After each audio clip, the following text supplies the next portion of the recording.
Welcome back once again to sports flow. Pakistan और भारत के दरमियान प्रेमदासा स्टेडियम कोलंबो में क्रूशियल मैच खेला जा रहा है आईसीसी वर्ल्ड टी20 का। भारत ने पहले खेलते हुए अब तक 10.34 की औसत से रन बनाए हैं। 7.5 ओवर्स में 81 रन भारतीय टीम बना चुकी है। लेकिन इसमें जहां आप भारतीय बैटर्स को क्रेडिट देंगे वहां पाकिस्तानी बॉलर्स की बात करनी ही बनती है जिन्होंने आज इतनी मज़ेदार बॉलिंग कराई नहीं है। इससे पिछले वाले ओवर में अबरार अहमद को लगातार 3 चौके लगाने में कामयाब हुए थे ईशान किशन, और अब शादाब खान को भी पहली 2 गेंदों पर बड़े शॉट लगे।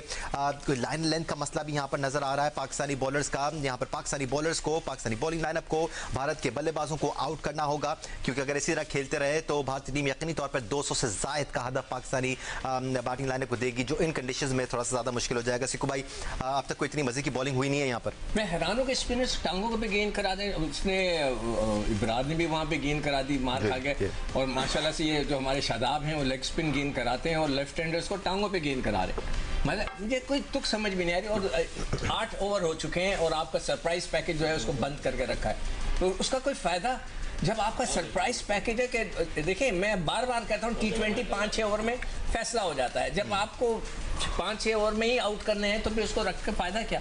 100 रन लगेंगे, इसके बाद लेकर आएंगे आप अपने सरप्राइज। फैजान, ये जो बात हो रही है 5-6 ओवर में फैसला हो जाता है, यहाँ पर जो प्लेटफॉर्म सेट हो गया है भारत के लिए, अगर आप 8 ओवर्स में 89 रन लगा देते हैं तो फिर आपके पास इतनी बैटिंग लाइनअप मौजूद है कि वो भी आकर अपना गेम खेल सकते हैं और कंडीशन से कता नजर वो आकर एग्रेशन का मुजाहरा ही करेंगे। देखिए, जब आप चेज कर रहे होते हैं और जब आप टारगेट सेट कर रहे हो तो दोनों में आपके एक साइकोलॉजिकल अप्रोच में फर्क आ जाता है। जब आप चेज कर रहे होते हैं तो आप एडेड एक प्रेशर में होते हैं, और अगर आप बड़ा टोटल चेज कर रहे हैं तो उसका अलग प्रेशर होता है। और खैर, जो मैग्नीट्यूड ऑफ ओकेजन है उसका प्रेशर अपनी जगह मौजूद होगा। और जिस तरह सिक्कू भाई ने बात की, अगेन वही कि हमने पावर प्ले बहुत बुरा खेला। पहला ओवर हमने अच्छा किया, 1 रन दिया, उसके बाद अगले 7 ओवर में हमने 82 रन पड़वा दिए।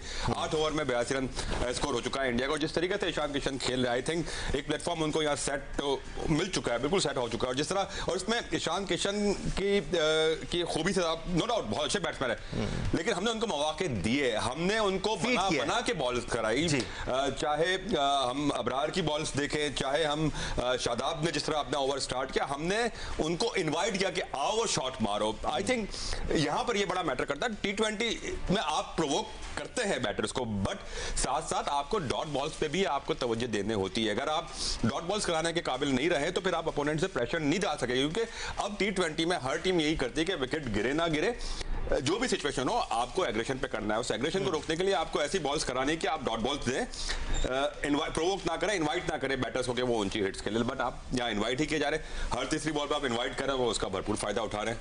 एब्सोल्युटली। सिक्कू भाई, यहाँ पर कंडीशंस को कैसे देख रहे हैं आप? जो अच्छी बॉलें गिरी हैं, जो अच्छी लेंथ पे गिरी हैं, वहाँ पे हमने टर्न होते हुए भी देखा है, बॉल को थोड़ा फंसते हुए भी देखा है।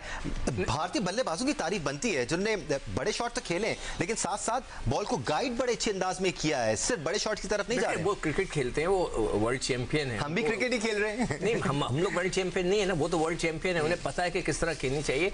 हमारे बॉलर्स ने बहुत ही नॉर्मल एवरेज बॉलिंग की है। Average, we will use the word average. Outstanding कुछ नहीं किया। अब आपका जो सरप्राइज पैकेज है वो आएगा 10 ओवर के बाद या 9 ओवर के बाद, तो वो काफी देर, मुझे ऐसा लग रहा है। क्या वो आती, क्या 4 ओवर के अंदर अपने 6 आउट कर देगा?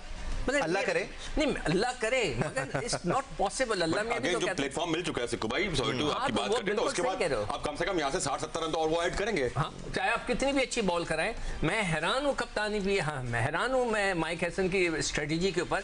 यार, आपको ग्राउंड के अंदर फौरन सोचना है। कप्तान को तो फौरन, वो बात सही कह रहा था राशिद के, जैसे ही एक आउट हुआ था आपको फौरन ले आना चाहिए था यार। एक सरप्राइज था, वो थोड़ा सा अंडर प्रेशर होता है। आपने लाके ढीले बॉलर्स को दे दी। इतनी, शादाब ने क्या बॉलिंग की है, शाहीन ने क्या बॉलिंग की है, इब्रार ने तो खैर बीच में से 3 चौके खा गया, मगर उन्होंने कोई बॉलिंग नहीं की सही। और जो आप वो जो गेंद टर्न होने की बात कर रहे हैं, साइम ने जब थोड़ा सा पीछे गेंद किया वो रुका है और ब्रेक हुआ है, मगर उसके बाद उन्होंने इसको संभाल लिया। एब्सोल्युटली फैजान, हम जो ये कंडीशंस की बात कर रहे हैं, यहाँ पर आपको किसी न किसी डिपार्टमेंट में तो एक्स्ट्राऑर्डिनरी परफॉर्मेंस देनी होगी। अगर आप बॉलिंग में रन्स खाते हैं तो फिर आपको एक्स्ट्राऑर्डिनरी बैटिंग का मुजाहरा करना पड़ेगा, और वहाँ पर हम थोड़े से शेकी नज़र आते हैं, खासतौर पर अगर हमें अच्छा प्लेटफॉर्म नहीं मिलता ऊपर पावर प्ले में। बहुत प्रेशर होगा साइम और शाहिद रज़ा फरहान। आई थिंक अब इस मैच में batting power play versus batting power play ही शायद अब डिसाइसिव रोल प्ले करे। जिस तरह इंडिया ने बैटिंग पावर प्ले निकाला, अब हमारा बैटिंग पावर प्ले कैसा निकलता है वो 60-70 आपको भी मारने पड़ेंगे कम से कम 60-70 आपको आपको करने पड़ेंगे और विदाउट लूजिंग अ विकेट, क्योंकि हमारी मसला ये कि हम विकेट लूज करने के बाद थोड़े से हम स्लो डाउन हो जाते हैं, और खासतौर पे जब हमारी ओपनर्स आउट होते तो उसके बाद प्रॉब्ली हम एंकरिंग वाली स्ट्रेटजी आ जाती है। आई होप कि अगर आज बाबर आजम थोड़ा सा एग्रेसिव खेले, एग्रेशन का मुजाहरा करें, क्योंकि आज और 200 रन लग जाते हैं, 200 रन लग जाते हैं तो फिर आपको गुंजाइश नहीं है एंकरिंग की वहां पे। टी20 में फिर वो वैसे ही टी20 मार्जिन नहीं रहता आपके पास कि आप एंड में निपटा लेंगे। आप कोशिश करते हैं, सोचते हैं कि शायद हम एंड में वो रन लूट लेंगे जो बच गए शुरू में, बट ऐसा हर बार होता नहीं है। और आप इस ऐसे बड़े मैच में आप ये रिस्क नहीं ले सकते कि आप एंड तक वेट करो और एंड में आप जाके एक्सेलरेट करें। ऐसे भाई अगर ऐसी सिचुएशन हो कि आपके स्पिनर्स उस तरह बॉलिंग नहीं करा पा रहे हो, तो क्या यहाँ पर एक आध ओवर फहीम अशरफ का भी बनता है? बिकॉज अब देखिए शाहीन स्ट्रगल कर रहे हैं, कहीं ना कहीं आपको फहीम से एक आध ओवर कराना पड़ेगा। यहाँ पर साइम को एक बार फिर अटैक में लाया गया, अभी तक 2 ओवर्स में उन्होंने 16 रन दिए हैं, और भारत के दोनों बल्लेबाज इस वक्त क्रीज पर मौजूद हैं। अपॉर्चुनिटी जरूर थी, लेकिन मिड विकेट पर सर्कल के अंदर कोई मौजूद था नहीं। दोनों ही फील्डर्स पाकिस्तान ने बाउंड्री लाइन पे ली हुई है। जी, मेरे ख्याल से वो सही कह रहे हैं फैजान के, जो उस्मान तारिक हैं उनसे वो बैटिंग में ओपन करा के सरप्राइज देंगे इंडिया को। Otherwise there is no other. मतलब मैं हैरान हूँ कि जब मैं मुझसे तो अब बोला भी नहीं जा रहा है, सब कहते हैं सपोर्ट करो। भाई सपोर्ट करें, जब आप इतनी बड़ी बड़ी मिस्टेक्स करेंगे तो हमें बताना तो पड़ेगा आप ये मिस्टेक कर रहे हो। खैर एनीवे देखते हैं कि अभी ये उनको कब लेकर आते हैं। ये 9th ओवर है और उसके बाद क्या होता है आई डोंट नो। वो आखिरी के 10 ओवर के लिए उनको रखा है, तो देखते हैं। पाकिस्तान को यहाँ पर कुछ विकेटों की अशद जरूरत है, क्योंकि जितनी देर विकेटें नहीं गिरती ये इंडियन बैटर्स का दिल और बड़ा होता जाएगा, वो और ज्यादा अग्रेशन का मुजाहरा करेंगे, बिल्कुल सेटल होते जाएंगे, और फिर उनके पास इतनी विकेटें होंगी कि वो ब्लाइंड हिटिंग भी कर सकते हैं। राशिद लतीफ साहब हमारे साथ मौजूद है। राशिद भाई, बेशक इंडिया के दोनों बल्लेबाजों ने अच्छी बैटिंग का मुजाहरा किया, लेकिन दूसरी जानिब पाकिस्तान के बॉलर्स ने इतनी तीखी, इतनी मजेदार बॉलिंग की नहीं है, इतना कंडीशंस का फायदा उठाया नहीं है जो उठाया जाना चाहिए था। एक बार फिर शॉर्ट गेंद थी, बहुत टाइम मिला यहाँ पर रिवर्स जाने का ईशान किशन के पास, और उसके बावजूद उन्होंने फील्ड के ऊपर से शॉट खेला है। तो मजे की बॉलिंग हो नहीं रही है यहाँ पर। देखिए, जो प्लेयर या कि इंसान पेट का भूखा होता है ना, तो जो जब खाना मिलता है तो वो खूब खाता है रख के। ये वो प्लेयर है जो कि 200 करके वनडे में बाहर कर दिया गया था डिसिप्लिन के ऊपर, और बरमार कर दी इसने IPL में और डोमेस्टिक क्रिकेट में। जो जिको भाई डोमेस्टिक की बात करते हैं ना, इसने अकेले ही झारखंड को जितवाई दिया था, और उसके बाद अगर आप देखते हैं तो उसको मौका मिला तो ठीक। राशिद लतीफ साहब, आपकी तरफ आते हैं। यहाँ पाकिस्तान को दूसरी कामयाबी हासिल हो गई है। ईशान किशन विकेट छोड़कर कवर के ऊपर से बड़ा शॉट खेलना चाहते थे, लेकिन बॉल की लाइन को मिस किया और बॉल ने विकेट को छुआ, और इस तरह पाकिस्तान को दूसरी विकेट मिल गई है। पाकिस्तान को यहाँ पर अगर टीम इंडिया की या मजबूत बैटिंग लाइन पर प्रेशर डालना है तो राशिद लतीफ साहब यहाँ पर मजीद विकेटें लेनी होगी।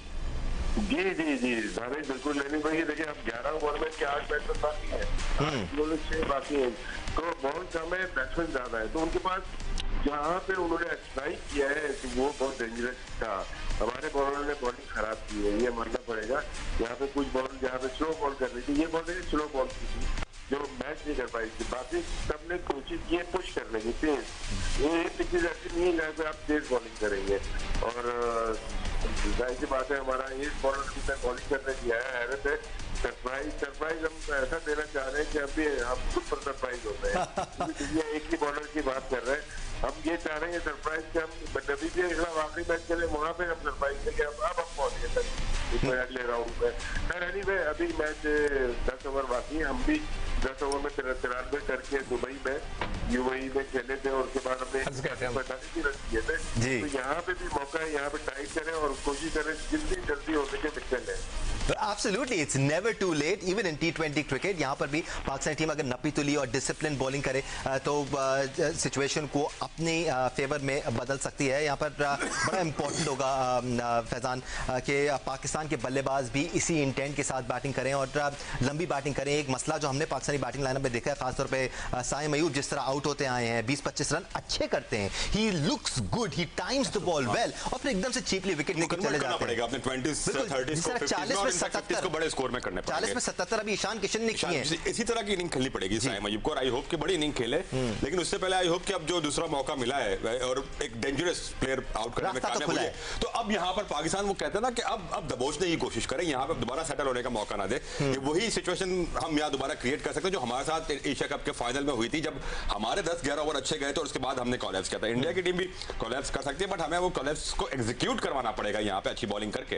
अब देखते हैं कि हमारी बॉलिंग कैसी होती है। राइट, सूर्य कुमार यादव भारतीय कप्तान अब क्रीज पर तिलक वर्मा को ज्वाइन कर चुके हैं, जो 8 गेंदों पर 11 रन बना चुके हैं, क्रीज पर मौजूद हैं और अच्छी बैटिंग का मुजाहिरा उन्होंने भी अभी तक किया है। हाँ, वो सेट होकर थोड़ा सा ज्यादा तेज खेलने की कोशिश करते हैं। ये मौका है सिक्कू भाई कि आप सिचुएशन का फायदा उठाएं। आपने अभी अभी विकेट हासिल की है, प्रेशर एक्सर्ट करना है यहाँ पर। एक नया बैट्समैन आया है, दूसरा बैट्समैन अभी इतना ज्यादा तेज खेल नहीं रहा। अब देखता हूँ इसके बाद मेरे हिसाब से तो आना चाहिए उस्मान तारिक को।